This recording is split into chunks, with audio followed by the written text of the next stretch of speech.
दोस्तों नमस्कार। देश का युवा आज पूछ रहा है कि क्या अब शिक्षा भी राजनीति और वोट बैंक की भेंट चढ़ेगी। यूजीसी 2026 के नए नियम सामान्य वर्ग के लिए एक बड़ा सवाल बन चुके हैं। सरकार और यूजीसी कहते हैं कि ये नए नियम इक्विटी यानी कि समानता के अवसर के लिए, लेकिन सामान्य वर्ग के युवाओं का सवाल है कि क्या ये नीति हमारे साथ सौतेला व्यवहार नहीं करती है। इसका उत्तर है बिल्कुल करती है। कैसे? यूजीसी 2026 के नियमों में एससी, एसटी और ओबीसी से जुड़ी शिकायतों पर तुरंत कार्रवाई का प्रावधान है, लेकिन अगर किसी विशेष वर्ग द्वारा फर्जी या दुर्भावनापूर्ण या गलत शिकायत की जाए तो उस पर क्या कार्रवाई की जाएगी, इस विषय पर यह कानून मौन है। शिकायत करने वालों को कोई डर नहीं है, लेकिन समान वर्ग का छात्र या शिक्षक पहले ही दोषी मान लिया जाता है। दोष सिद्ध हो या ना हो, करियर, प्रतिष्ठा और भविष्य सब हाशिए पर चले जाते हैं। यह न्याय नहीं दोस्तों, यह दोगलापन है। यह समान वर्ग के साथ अन्याय है।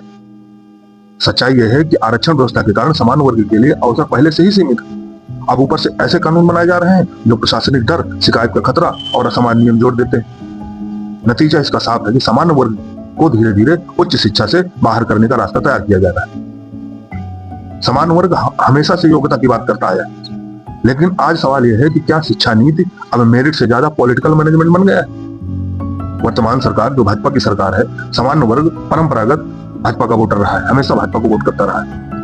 लेकिन आरोप यह लग रहे हैं कि विशेष वर्गों के वोट साधने के चक्कर में सरकार द्वारा नीतियां बनाई जा रही हैं जो सामान्य वर्ग को धीरे धीरे नजरअंदाज करती चली जा रही है। अगर यह सच है तो यह सिर्फ नीति की गलती नहीं, बल्कि भरोसे के साथ धोखा है, विश्वासघात है। एक बड़ा भ्रम फैलाया गया है कि समान वर्ग हमेशा सक्षम होता है, जबकि हकीकत यह नहीं। मध्यम वर्गीय सामान्य छात्र न आरक्षण पाता है, न स्कॉलरशिप पाता है और न ही संरक्षण पाता है, लेकिन नियम बनते हैं मानो वह सब कुछ झेल सकता है।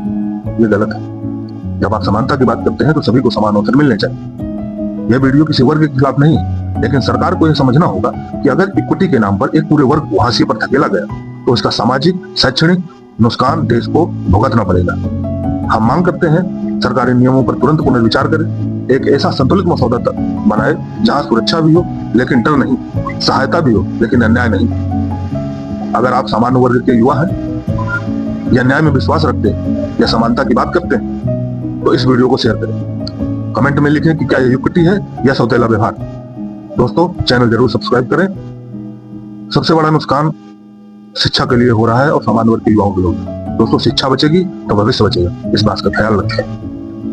मैं इन कानूनों के बिल्कुल खिलाफ हूं। इस पर तुरंत सरकार को संशोधन करने चाहिए और संशोधित करके फिर इन कानूनों को लागू किया जाए।